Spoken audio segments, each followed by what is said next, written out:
Halo kawan, selamat datang di Kyota Hamzah Channel, dan kali ini kita akan membahas mengenai peran seniman dalam membangun negara. Jadi, apa sih fungsinya seni dalam suatu peradaban ataupun suatu negara? Pada dasarnya seni itu sangat penting karena seni itu adalah wujud dari gagasan yang disampaikan melalui karya, dan karya tersebut mungkin bisa yang imajinasi.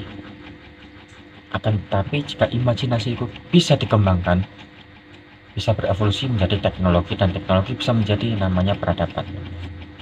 Contoh, di peradaban Mesir kuno mereka mengenal mitologi, tapi ketika mitologi mereka terlalu banyak, mereka berpikir bagaimana caranya mereka bisa hidup, bertahan hidup dari mitologi. Muncullah peradaban, ilmu pengetahuan seperti ilmu falak, ilmu astronomi, ataupun ilmu membangun, yang kemudian menciptakan yang namanya piramida, sphinx, ataupun kanal-kanal sungai. Hal yang sama juga terjadi di Romawi, di mana karena dewanya banyak, mereka harus membuat festival. Festival itu harus ada namanya orang yang mengaturnya, itu apa namanya, EO. Terus EO itu harus memiliki yang namanya komunikasi yang baik, terus itu sehingga menciptakan ilmu, dan itulah yang membuat banyak peradaban bisa maju.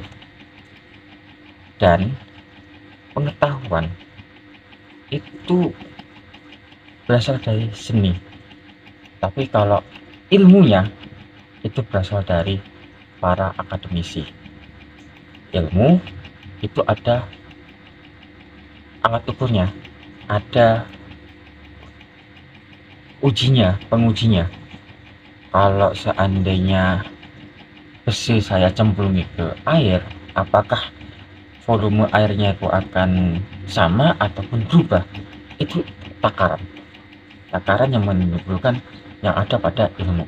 Sedangkan pengetahuan adalah yang kayak kita ngobrol, aku loh ada cerita tentang di jalan sebelah itu ada kecelakaan. Nah, jalan sebelah itu ada lubang yang sangat besar. Kalau seandainya lubang tersebut ditutupi, bisa saja menjadi jalan yang lebih aman. Nah, itu pengetahuan berasal dari lingkungan sekitar, ataupun pengamatan, pendengaran, ataupun apa saja yang masuk ke dalam kita. Jadi informasi yang masuk ke dalam diri kita itu adalah pengetahuan. Bisa bermanfaat, bisa juga enggak, tergantung dari kita. Dan saat ini kita masuk dalam era banyak pengetahuan tapi tidak banyak ilmu yang masuk. Karena informasi begitu deras, kita menerima banyak sekali informasi, tapi kita susah untuk memilahnya satu persatu. Itu menjadi masalah.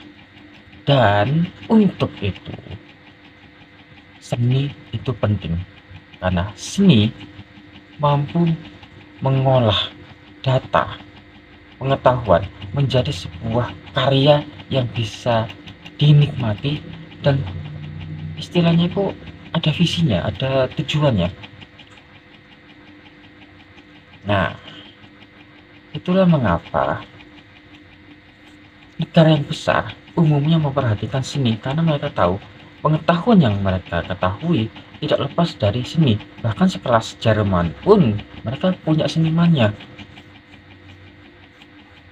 Anggap saja, siapa lupa itu. Tapi ada satu keluarga yang sangat memperhatikan seni, keluarga pengusaha lah, namanya Fugo, dan dialah yang istilahnya kok membackingi para bangsawan yang pengen jadi penguasa. Kalau saya mau jadi penguasa, aku harus deketin nih keluarga, karena dia istilahnya kok buzzernya banyak. Kok bahasanya mungkin bahasa gampangnya kayak buzzer, tapi orang yang memberi pengaruh itu ada, dan salah satunya adalah seni.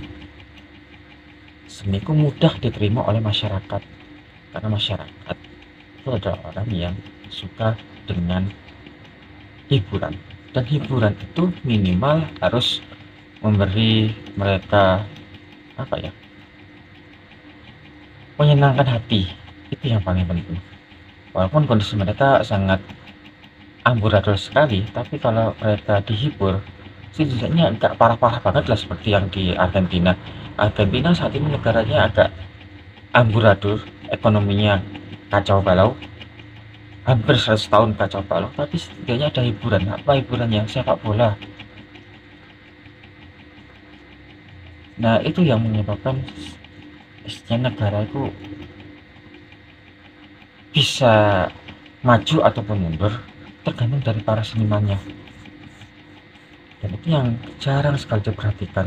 Kita bilang, oh karyamu bagus nih, gambarmu bagus nih, minta tolong dong digambar, tapi segini ya bayarannya, kok murah banget, kan cuma gambar. Ya kayak gitu, minimal kan kita perhatikan lah seniman tersebut alatnya pakai mana, terus istilahnya itu prosesnya dia bagaimana, belajarnya dia bagaimana, terus proses itu yang kadang jarang. Ya, itulah yang menjadi masalah di negeri ini, karena negeri ini kekurangan patron. Apa itu patron? Patron adalah orang yang mau membandani, mau menghidupi para seniman. Patron itu bisa perorangan, perusahaan, ataupun bahkan partai sekalipun. Karena patron itu yang menghidupi kebutuhan dasar para seniman agar mereka tetap berkarya. Contohnya saja Leonardo da Vinci, Michelangelo, Donatello, terus Raphael. Itu rata-rata adalah seniman yang fokus untuk berkarya. Untuk masalah hidupnya sudah ada yang mensponsori, udah ada yang bandani, yakni ada keluarga Medici, ada keluarga Fugo, dan lain sebagainya. Dan rata-rata ada para pengusaha ataupun para politisi. Nah, ini yang agak kontroversi, tapi diapa-apakan patron itu penting. Ya, mungkin itu saja yang bisa saya sampaikan. Mungkin jika ada kurang atau lebihnya, silahkan tulis di kolom komentar. Dan saya Greta Hamzah pamit, salam.